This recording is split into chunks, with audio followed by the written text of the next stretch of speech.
नमस्कार. आजच्या या सविस्तर मार्गदर्शनात आपण एका अशा विषयावर बोलणार आहोत जो आपल्या रोजच्या कामाची पद्धत पूर्णपणे बदलून टाकणार आहे.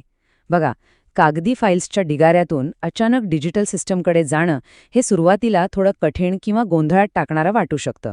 पण काळजी करू नका. ई-ऑफिसचा हा संपूर्ण प्रवास आपण एकत्र आणि टप्प्याटप्प्याने समजून घेणार आहोत. एकदा का हे समजलं की तुमचं काम अगदी सोपं आणि वेगवान होईल. या विश्लेषणाची थोडक्यात रूपरेषा पाहूया.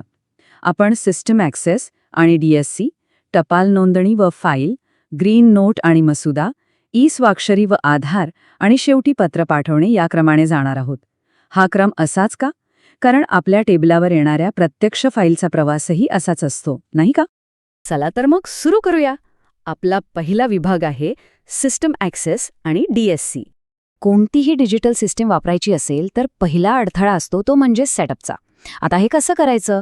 तर सगळ्यात आधी कॉम्प्युटरला तुमचं DSC डॉंगल प्लग करा आणि प्रॉक्सी टोकन टूल इन्स्टॉल करा. यानंतर NIC डिजिटल सायनर सर्व्हिस डाउनलोड करून ती रन करावी लागते. बरं, हे झाल्यावर ई-ऑफिसच्या अकाउंटमध्ये तळाशी एक TV आणि पेनचा आयकॉन दिसेल. त्यावर क्लिक करा आणि रजिस्टर DSC हा पर्याय निवडा. तुमचा पिन टाकला की झाली तुमची DSC रजिस्टर. अगदी सोपं आहे. आता DSC तर तयार झाली. मग सिस्टममध्ये प्रवेश कसा करायचा? तर त्यासाठी आपण परिचय पोर्टलचा वापर करतो. हे अत्यंत सुरक्षित आहे.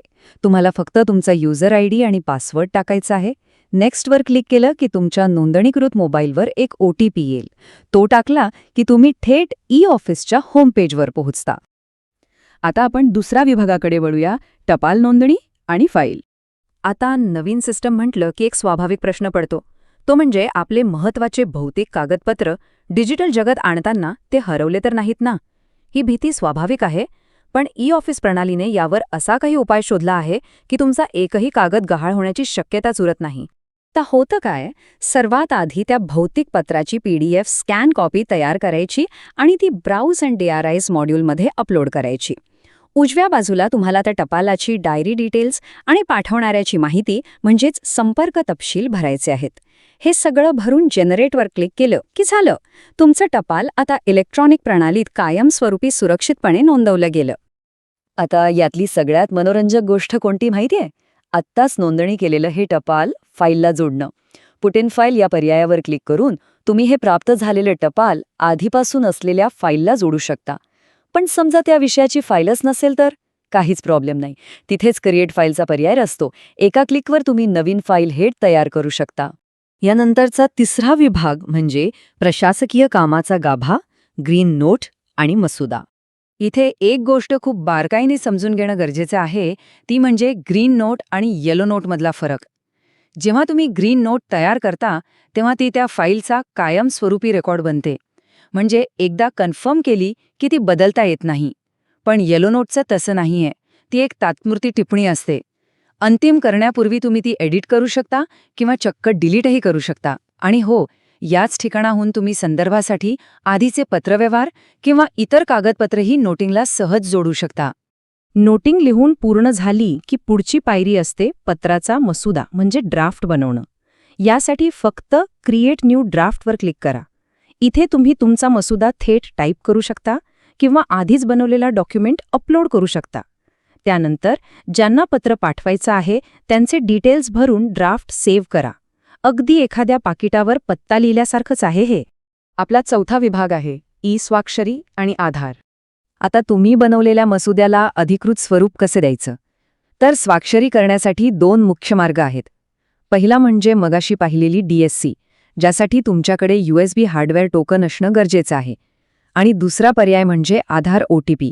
हा आधारचा पर्याय खरंच खूप सोयीस्कर आहे बरं का. कारण समजा तुमच्याकडे टोकन नसेल तरीही फक्त तुमच्या नोंदणीकृत मोबाईल आणि इंटरनेटच्या मदतीने तुम्ही तुमची स्वाक्षरी करू शकता. मसुदा अंतिम झाला की स्क्रीनवर दिसणाऱ्या अप्रूव्ह बटनावर क्लिक करायचं. मसुदा मंजूर झाला की लगेचच खाली ई-साईनचा पर्याय दिसू लागतो. तिथे जाऊन ई-साईन OTPवर क्लिक केलं की आपण स्वाक्षरीच्या मुख्य प्रक्रियेकडे जातो. इथे तुमच्या समोर CD ॲक्टचं ई-साईन सर्व्हिस अग्रीमेंट पेज उघडेल. घाबरून जाऊ नका, ही अगदी साधी प्रक्रिया आहे. इथे फक्त आय अग्रीच्या बॉक्सवर टिक करायची, त्यानंतर तुमचा 12 अंकी आधार क्रमांक टाकायचा आणि गेट OTPवर क्लिक करायचं. तुमच्या मोबाईलवर आलेला OTP टाकून सबमिट केलं की काम झालं. अशा प्रकारे अत्यंत सुरक्षितपणे तुमच्या पत्रावर तुमची डिजिटल स्वाक्षरी उमटवली जाते. आणि आता आपला शेवटचा 5वा विभाग, पत्र पाठवणे. कारण फक्त सही करून पत्र सिस्टीममध्ये पडून राहण्यात काहीच अर्थ नाही, ते योग्य त्या व्यक्तीपर्यंत पोहोचणं महत्त्वाचं आहे. डिजिटल स्वाक्षरी यशस्वी झाली की तुमच्या दस्तऐवजाच्या एका कोपऱ्यात एक छानसा डिजिटल स्वाक्षरीचा स्टॅम्प दिसतो, ज्यावर सही करणाऱ्याचं नाव आणि वेळ असते. हे सगळं बरोबर असल्याची एकदा खात्री करून घ्यायची आणि मग खाली असलेल्या इनिशिएट डिस्पॅच या निळ्या बटणावर क्लिक करायचं. इनिशिएट डिस्पॅच नंतर आवश्यक तो पर्याय निवडा आणि अंतिम जनरेट अँड सेंडवर क्लिक करा.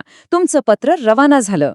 आणि हो, पाठवलेले सगळे दस्तऐवज तुम्ही डाव्या बाजूच्या सेंट मेनूमध्ये जाऊन कधीही ट्रॅक करू शकता. फाईल नेमकी कोणाकडे पेंडिंग आहे हे शोधण्यासाठी आता कोणाला विचारत बसायची गरज नाही. सगळं एका क्लिकवर. तर आज आपण सिस्टीम सेटअपपासून ते प्रत्यक्ष पत्र पाठवण्यापर्यंतचा संपूर्ण प्रवास पाहिला. आता जाता जाता फक्त एक विचार करा.